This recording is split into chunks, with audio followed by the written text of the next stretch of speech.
Hi there. My name is David Brayley and I'm an author. And I'm just going to do this short video really just to give you some tips and ideas and little pointers about the possibility that you're going to get in your GCSE exam about descriptive writing. Now, I think the biggest problem facing anyone in an exam situation when they're asked to do some descriptive writing is that they instantly fall into the trap of telling a story. You're going to probably get a question in the exam about some sort of story anyway, okay? This isn't about that. So when we look at descriptive writing, whilst we are telling a kind of a moment in time, which in itself obviously is a story because that moment needs telling. It's not a long rambling story that sort of you start with a beginning, middle and end of a plot that might have started, I don't know, 6 weeks ago and then built up into this wonderful story that has an outcome. Okay, that's your narrative sort of story. This is more about describing a moment in time. So when you come to think about preparing for this sort of question, try and get out of your mind the setting of, as I said, the plot, a traditional plot where you've got to start with a beginning, a middle and an end for this whole story to make sense. You don't have to do that in descriptive writing. We are just looking for one moment in time. Now it's important when I mention time that when you do descriptive writing, there shouldn't be any real movement in time. And what I mean by that is you shouldn't really sort of begin the story maybe 2 days ago when you got up in the morning and something happened on the way to school and this led to that and that led to the next thing and all of a sudden we are where we are today and this is what's going to happen. You just want to focus on a moment where time pretty much doesn't move from the occasion that we are in. Now I'm going to talk about my descriptive moment is going to be about in a rugby match where the game has stopped and somebody, if you think of somebody like Lee Halfpenny or Dan Biggar taking a kick at goal, this is the moment that I'm going to talk about. This is the occasion. Now, if you think about it, the types of questions that you get in an exam will be, can you describe an occasion where you faced a challenge? Can you describe an occasion where you were disappointed? Can you describe an occasion where you were overjoyed? Can you describe an occasion where you did something rewarding? Now, I write about sport and I could put sport into all of those options just by focusing on one situation, which would be this kick with Lee Halfpenny or Dan Biggar in a big match for Wales at Cardiff, okay? Because we know that when somebody takes a kick in rugby, this could be a penalty kick in football, this could be trying to hit a ball in golf, this could be facing a bowler in cricket. Sport lends itself to these moments. But with that image of Lee Halfpenny or Dan Biggar taking a kick, then basically they're either going to succeed, in which case they'll be overjoyed or delighted, or they're going to miss, in which case they're going to be disappointed and they may feel that they've left their team down. There's very little else that can happen. So sport, and what I call a closed moment in sport, where everything is stopped and people are just focusing on one person doing what it is they do, could be Gareth Bale taking a penalty kick, then these really do lend themselves to descriptive moments to write about. So as I said, there's no movement in time. This is just going to be the amount of time, for example, it takes Lee Halfpenny to take that kick. So in the example I'm going to give you in a moment, from the moment Lee Halfpenny puts the rugby ball down on the spot, on the tee to take his kick, to the moment he either kicks the kick or misses the kick, it's probably 2 minutes in time. And that's what I mean. Your descriptive moment is going to be this moment in time. It's not going to be how Lee Halfpenny felt 3 weeks ago when he played for Wales against England and what he's done in the meantime and what he had for breakfast that morning. That would be in a narrative story. We are just going to focus on Lee Halfpenny at this moment. Could be the 58th minute of the match, Wales against Scotland in Cardiff. We're going to describe that moment, not what became before it, not what's going to come after it, just that moment. Now, I think there are three things really that you need to consider to describe. I think you need to describe the occasion. So what is it? I think you need to describe the environment it takes place in this case, Millennium Stadium. And I think you need to describe the emotions of the person as well. Now, you are going to be writing this as if you are Lee Halfpenny, if you're going to follow my example, okay? So if it's a sporting thing, you are the person that you're going to be talking about, okay?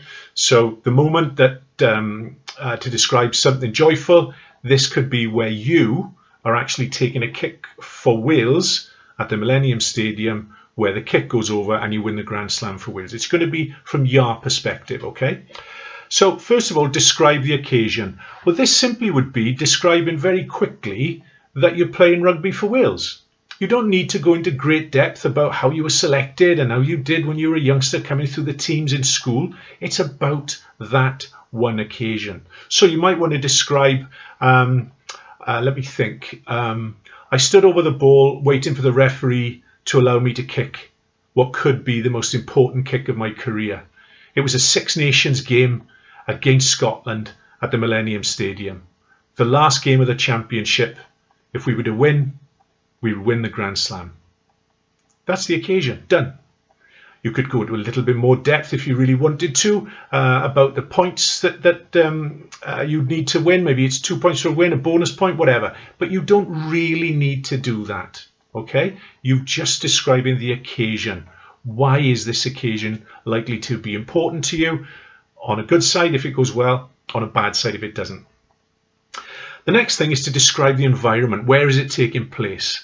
So obviously in this case we'd be talking about a rugby stadium like the Millennium Stadium. That's when you need to focus on the five senses really, because you want to give the reader a real feeling that they are there with you on that pitch. So what five senses are we talking about? Well, of course, we're talking about things that we're going to hear. Are we talking about colours that we're going to see? We're going to be talking about sensations that we're going to feel. The muddy ground under our feet, the slippery surface under our studs. Maybe there are some smells coming from the crowd, some food that's being cooked. It could be anything at all. Stuff that we can describe to put the reader into the environment that we are experiencing. And focusing on the five senses really helps that happen. One of the key things, and sometimes this is the hardest thing for young people to get right, and I struggled with this myself when I started out as a writer, but one of the key things is describing how you feel, describing your emotions. It's difficult to talk about being scared. It's difficult to talk about being nervous because we like to put a face onto people. We like to pretend that nothing bothers us. We are the cool kid in school. But actually, even someone like Lee Halfpenny and Dan Biggar, when they're standing over a kick, they will be feeling pressure. They will be feeling nerves. They will have trained to try to avoid the feeling of pressure, but at the end of the day, they are human beings. So we can describe how we feel. Maybe we would feel confident. Maybe we would feel totally relaxed, but maybe we'd feel maybe even terrified. Describe these emotions. How do we feel? How do we feel before the moment? How do we feel at the moment? And how do we feel after the moment when we know the outcome? It's hugely important that you describe your emotions. Now, I mentioned about stimulating the five senses of the reader. This is hugely important when you're coming to describe the environment.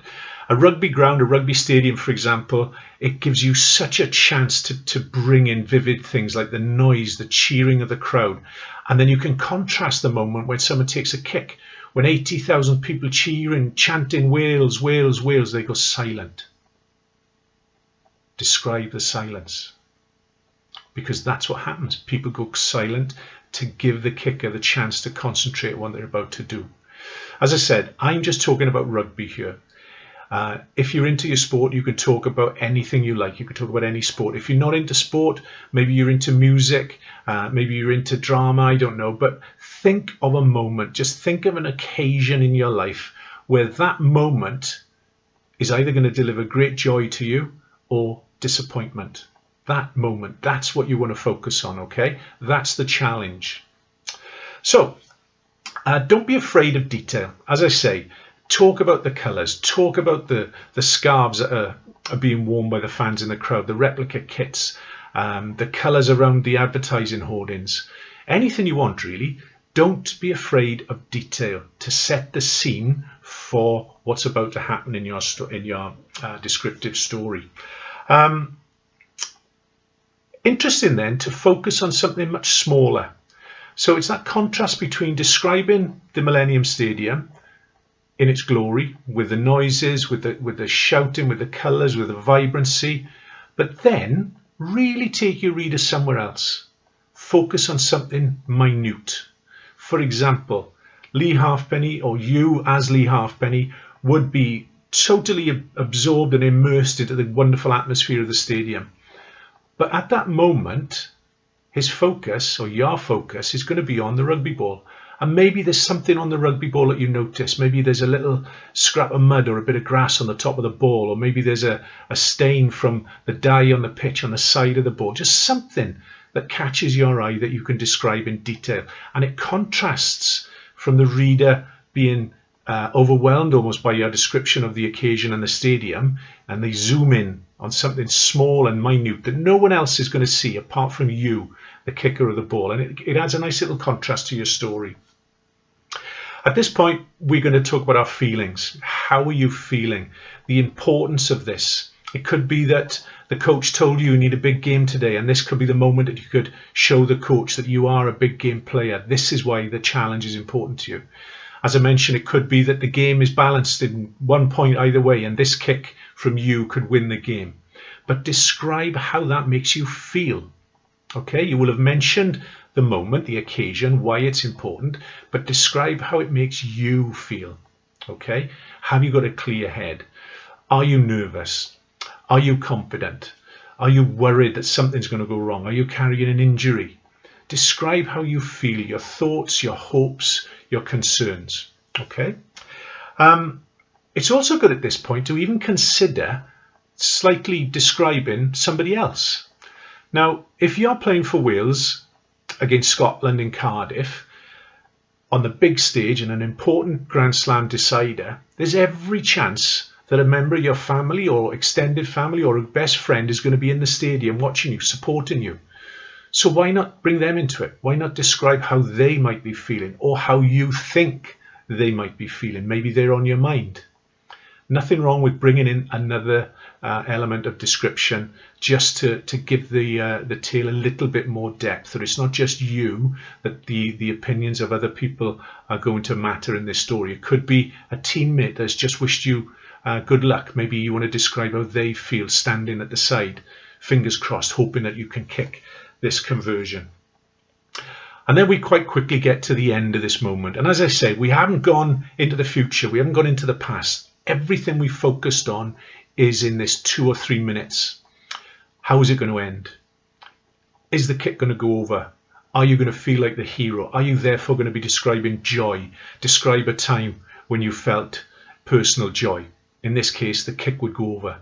Describe a time when you felt acute disappointment. Well, you're going to miss the kick. But you can describe the miss in many ways. You can either just say, oh, well, I stepped up and I missed the kick.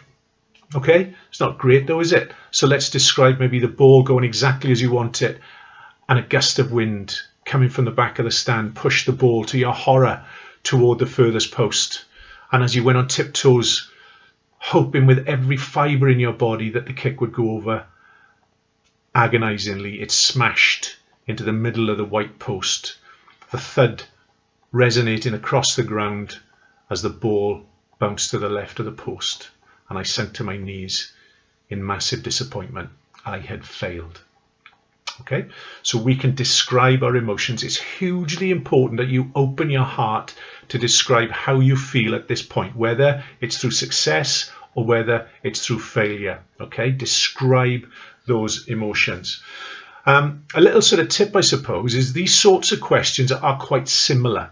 And in that, I mean that you'll be able to look at past papers and get an idea of the types of question you're going to get. And often it appears that they do deal with things in your personal life. So something you enjoyed, something that was a challenge, something that was disappointing. Well, you can prepare for that in advance, can't you?